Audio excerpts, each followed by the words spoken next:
Hey everyone, and welcome back to the Triple XRS podcast with me, Ashna Taktani, here to let you know that no matter what you face in life, you are not alone. Now, today's topic, I'm sure you already know what it is because you read it off the title, but it is a pretty big topic. It's something that I've had in my podcast diary for a long while now. And when I asked you guys a question on my Instagram to see if, it's something I should actually cover, 100% of you, like not even one person said that they don't feel insecure. So therefore, we're going to be covering the topic of insecurity today. Now, insecurity, it's that nagging voice in our head, telling us we're not good enough. It fuels our anxieties, whispered doubts, and just constantly breaks us down. And it feels like there's no way to ever get rid of it. Wrong, because that is what this podcast or this community is for. So I think the first thing before we actually look into what is insecurity and we dive into like how to beat it and what are the solutions, I think the first thing is that we need to understand that insecurities are completely normal because we're human beings, right? We're not some sort of robot that doesn't have any emotions whatsoever. So no, insecurities are totally normal and it's okay to be insecure. Now, on that topic, we're going to look at what insecurity is. Again, we said it's essentially a feeling of inadequacy, so like not being enough, or it could even be uncertainty about ourselves, about our future. I know that I've been pretty insecure in terms of uncertainty quite recently. And the thing is, insecurity, it can show itself in many different ways. The first is social anxiety. And it is something that majority of the population struggle with. Feeling self-conscious in social situations, feeling uncomfortable in public. Then we've got fear of failure. And this is such a big one. And I know I preach a lot, but being paralyzed by the fear of making bad decisions or looking dumb in public situations is something that I know all too well. And I'm so ashamed to say this, but in fact, in the last academic year, and I would do this so much, more than I actually would have liked, but anytime a teacher would ask a question, and I thought I know the answer, right? And I was like, I think I know the answer, right? But I would say that in my head, my hand wasn't up, I'm not super confident. And then somebody else would answer. And I kid you not, 85% of the time, the answer in my head would have been right. So I would be like, oh, I knew it, or that was in my head. But to the people around me, I just looked really dumb. Stop lying, be so for real, you did not know that. But I did, 85% of the time. I always knew. And me not saying the answer actually made me look more stupid than saying the wrong answer and accepting that, okay, I don't know what it is, but I'm ready to learn. And that is why I feel like fear of failure is something that can be covered as a whole episode on its own, because there is so much to dive into. Next, I know this feeling all too well, imposter syndrome. The persistent feeling of not being good enough, of, everything that you've accomplished so far is actually not your doing. And I know it sounds so dumb when you say it out loud like this, but when that imposter syndrome hits, you feel inadequate. You feel disappointed, I would say. And I have felt this so much. And I'll give an example. And this is something that actually I haven't ever told anyone. There's a first time for everything. This is a community for being vulnerable, after all. So I started, obviously, my career as a radio presenter at the age of 7, right? Now, when I was 7, I would do all the research myself because all I had to do was riddles. I had to say riddles. I had to, have a conversation with people who would call the radio station, and for that I had a mentor. He would teach me, tell me what to do. Then when it came to event hosting, there would always be a script, so I just had to read off the teleprompter, or in situations of improv, let's say something goes wrong, I was always able to handle that pretty well as a kid. I've always kind of had that natural instinct of improv, and I would do it really well. Then when I was, I think, 8 or 9 years old, I got this opportunity for giving a keynote speech. If you know Toastmasters, the version for kids is called Gavels, and it was basically their final competition. So I was called in to, motivate them before the finals. Number one, I was a kid. I was 8 years old when I got that. Number two, we actually found out a week before, and I did not write my own script. It was my dad who did it. And he actually wrote the script because the topic kept changing. So we got the final topic like 3 days before, and he wrote the script like the day of the actual event. So I had to memorize it and stuff. And it was a great speech. It was my first ever speech, great speech. You can see the video. It's still on my YouTube. Ashna's Talk Time. And then for all of my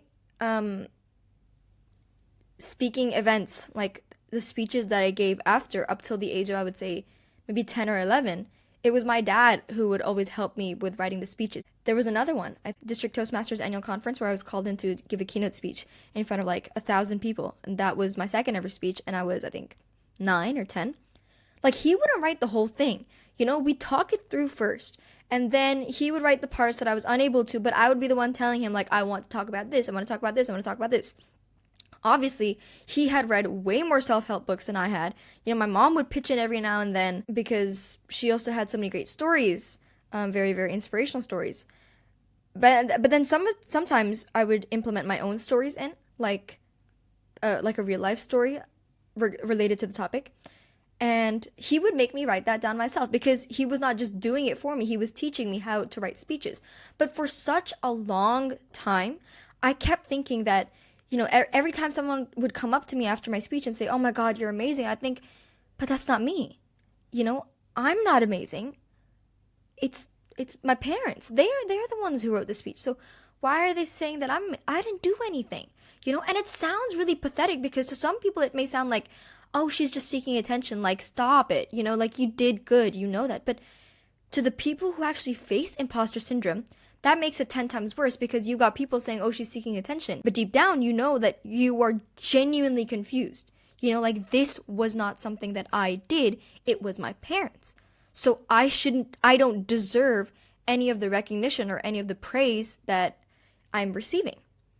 And for so long, I kept feeling like that. So in my head, if I do a project myself 100%, that is what I can receive praise for. And if I don't, I'm not allowed to receive praise for it. And that was my mindset for so long. Until I realized, and we are going to talk about this more later, that, you know, it's okay. Everybody has different talents, and they're best suited to those talents. In a movie, the actor doesn't write the script, doesn't produce it, doesn't direct it, doesn't, think about the mise en scène or the little features or elements that actually make a great film great. They do the acting part. But still, when people see the movie, and they give credit to the actors or actresses, they deserve it. Because if they had not actually acted out the script, the movie would have never come to life. But, they don't say, oh, no, I wasn't great at all. They take it. Because everybody has a different talent. And everybody does their part. And that's when a great project is created. So if you are someone who has ever faced imposter syndrome, I need you to know that what you do is great. And you deserve all the praise and all the recognition in the world because you have worked hard.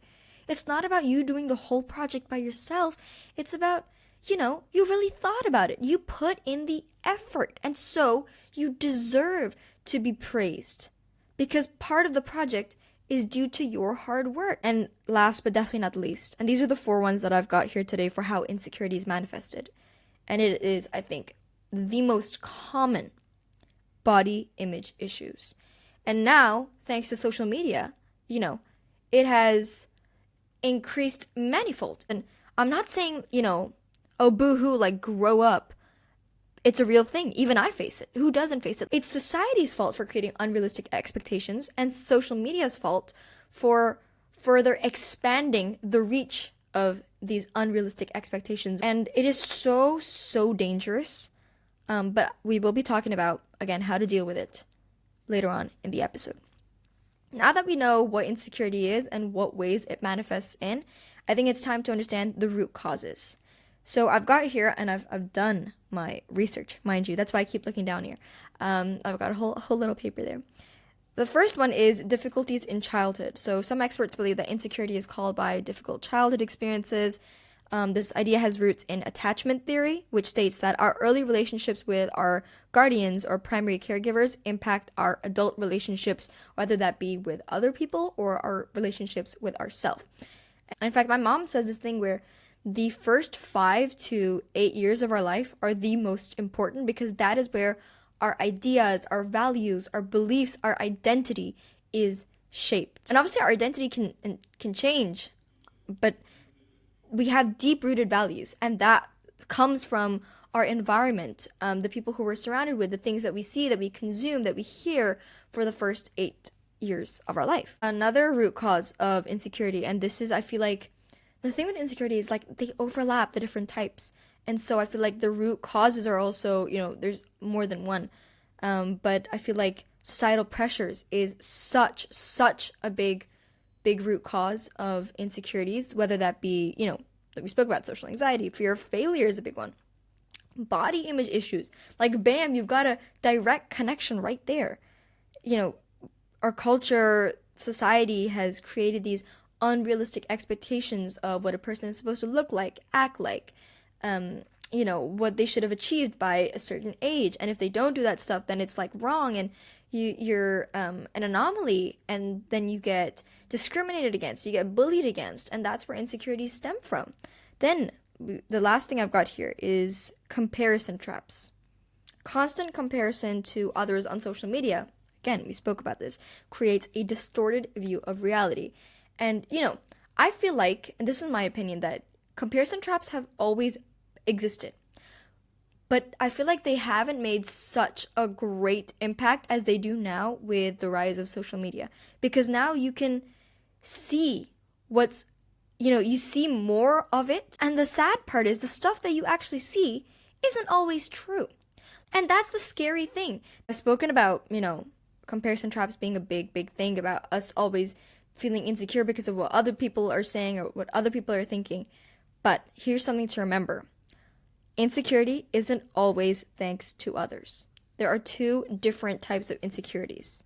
First is insecurity based on other people's opinions, which is what we've covered. And the second is self-insecurity. I think it's quite hard to understand the difference between the two. I definitely found it really hard when I was actually creating the outline for this episode, because a lot of times they do end up overlapping with each other, whether that's, the different types of insecurities, or the different manifestations of insecurities, or even their root causes. It all kind of, I feel like it's interconnected, it's interlinked, and so that's why we find it hard. So to kind of create a clearer view of the difference between insecurities based on others' opinions and insecurities or self-insecurity, I've got two different stories. Now, this first one is actually a story that my grandfather used to tell, and I spoke about it on Instagram when I was answering one of your questions. Okay. All right, now I promised that this would be anonymous, and I'm going to stick to my promise. I am not going to say your account name or whatever. I'm just going to take your name. So Tara asked, how does one comment bring people down? To which I replied that I will be sharing this story from my grandfather, and it is of the donkey, the dad, and the son. And you may have heard this before. Once there was a donkey, dad, and a son who were going out to venture and sell some goods in the market. So off they went. First, the dad and the son were walking alongside the donkey, who was holding the goods. They were walking, until they reached, let's say, their first little mini stop, and there were loads of people over there. The people said, they started laughing, they started mimicking them. They're like, dude, are you dumb or something? Because you've got a donkey, you know that, right? And you have to walk all this way, so why don't you just, sit on the donkey? That makes life so much easier. And they just started laughing at them, like, oh my god, they're so stupid, they couldn't think of that. Okay. So the dad said to the son, you sit on the donkey, I'll walk alongside it, and then definitely people won't say anything else. So they continue walking until they reach the second group of people. Now these group of people, oh my god, they are absolutely shocked. They're saying, how rude can one's son be? Your father brought you into this world. He gives you everything you need to survive and to thrive. And this is how you repay him? Look at your old father, tired. He is so tired, walking in the sun while you enjoy your ride on the donkey. So selfish. Now the son immediately felt bad. So he said, Dad, let's swap places. I'm much younger, much fitter, so I'll walk alongside the donkey and you can sit on top of it. That way, nobody's going to say anything else. All right, now they're walking and they're walking and they're walking and they reach the third group of people. Now this group of people, oh my God, they can't believe it. How rude could one father be? I mean, you should be ashamed of yourself that you are making your small, young, helpless little son walk. That's torture. How could you do such a thing? They said that to the father. Now, the father and the son are really confused. Then the father had an idea. He said, we both haven't sat on the donkey just yet. We'll do this. It's smart. None of us will be walking. We'll be saving up our own energy, and the people won't have anything else to say. And we can continue our journey to the market. So they both sat on the donkey, and then they reach another group of people. And this time, this group of people, oh my God, they can't believe it. That's animal cruelty, they said.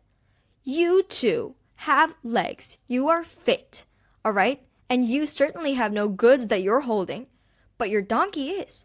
He's holding so much, and he's holding your weight as well. How could you be so cruel in this heat?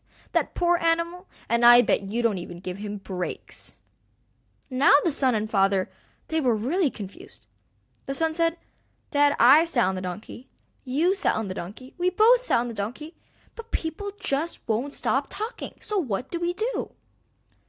This time the dad had a real light bulb. He said, son, how about the donkey sits on us? The son was like, say what now? So the dad said, how about we carry the donkey? You know what? Not a bad idea. Because then what will people have to say? So they carried the donkey off. And it took a long, long time. But they reached the last group of people. And this time, this group of people, they started laughing. They started sneering. They started making such awful comments saying, are you dumb? An animal is there to help you with the burden of the goods, to ease your journey. And here you are carrying the animal. I have never seen dumber people in my life. So, to sum that up, no matter what you do, people will keep talking. It is up to you to not let their opinions actually mean anything. And I know it sounds much easier than it is to actually execute it, but we will be looking at the solutions of how we can ensure that we don't give weight to people's opinions. Now I guess that would be technically fear of failure mixed with a bit of social anxiety, right? So that's insecurity based on other people's opinions. Now, this is insecurity based on yourself. So limiting beliefs and self-insecurity. Now, I'm sure this is a very famous story, actually, so you may have heard this. It's about the elephant and the stick. So one day, this elephant, he was taken in from the wild. And when we're talking about like a really, really baby elephant, I don't know what baby elephants are called, so just bear with me here. But this baby elephant, and they brought him in. And at that time, obviously, because they're really, really small, one rope is enough to tie him in, The baby elephant is obviously trying to get loose. He's trying to pull away. But the stick's in the ground, he's tied with the rope, and it's too strong for him. So after trying for many, many, many times, it doesn't work. He's stuck there, so he stops. He gives in. He doesn't think that he is strong enough to be able to pull away from the stick. Now, years pass by. This baby elephant is now a full-grown adult, okay? And still, one rope is enough to tie him to that stick.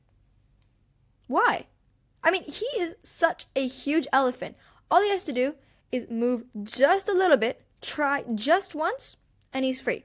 One rope is nothing for such a gigantic creature. But he never tried. Why? Because of the limiting beliefs in his head, because he doesn't think he's strong enough. And this is not because anybody else told him that he's not strong enough. It's because he himself does not think that he is strong enough, because he's done it so many times, it didn't budge, and so he just stopped trying. He doesn't think that he's this great big creature. He thinks, oh, I'm stuck here for life because I can't pull anything out. And that is self-insecurity. So I hope I've been able to help you create a picture between, self-insecurity and insecurity based on other people's opinions. Now, I don't want to, bombast you with information, so here's what we're going to do. This is going to be part 1 of our episode on insecurities. I really want you to understand the different types of insecurities that we've talked about today, the root causes, and the difference between self-insecurity as well as insecurity based on other people's opinions. And here is your little action for today. Okay, until part 2 comes out. I want you to, I don't know if you guys journal, but I do think that, now I don't journal all the time, but there are times that I started this actually during COVID because I wouldn't say I was depressed, but there were a lot of negative feelings in my head, and I used to feel stuck and just all these emotions. So I started journaling, started writing it down, letting it all out, and it feels so much better, and I don't feel stuck after that usually. So if you're someone who deals with social anxiety, imposter syndrome, fear of failure, or any sort of insecurity, whether that be self-insecurity or insecurity based on other people's opinions, I want you to journal, even if it's like 5 minutes a day. So I want you to journal. I want you to identify or try and identify, why is it that you feel insecure? And what do you think is the root cause of that? Like today I spoke about my imposter syndrome. I didn't get that realization in one night. I obviously had to journal to get it. Like, why do I feel this way? I spoke to my parents because I trust them and they've created a safe environment for me. If you don't feel like you can trust, an adult, or you feel like it's better off just you doing this self-reflection, great, go for it, because self-reflection is also much needed. So that's your homework for today. Or I don't want to call it homework. That's your action for today. We're actually gonna have to think of a better word for homework. I will be talking to you guys on Instagram about that. So hang with me. But this is what I want you to do. And the reason is, you're probably thinking, oh no, I'm not gonna do that. But when part 2 comes out, we'll be looking at how to deal with insecurity, how to battle it, how to get rid of it. But it will work much, much better, and you'll be able to understand it better if you have already identified what kind of insecurity it is that you have, or perhaps where it comes from. So that when I talk about how you can deal with it, I'll obviously make links, and then that way you automatically know that, okay, this is what I have to do. And once you know, you can start practicing straight away and then see the difference. All right? So thank you so much for tuning in to today's episode. I really, really hope you liked it, and I really hope that this helps. Do let me know in the comments down below if there's something else you want me to address, or you can let me know on Instagram. It's Ashna's Talk Time. I am here to share what goes on in this community of triple XRS. So let me know. Let me know your success. Let me know your progress. Let me know even your failures. It's a community. It's a judgment-free community where we want to let you know that no matter what you are going through in life, you are not alone. That's the whole point. So share whatever it is that's going on right now. Share if this exercise helped you, or if you think it will help you, and stay tuned for part 2 coming up on insecurities and how to deal with them. Thanks so much for joining in.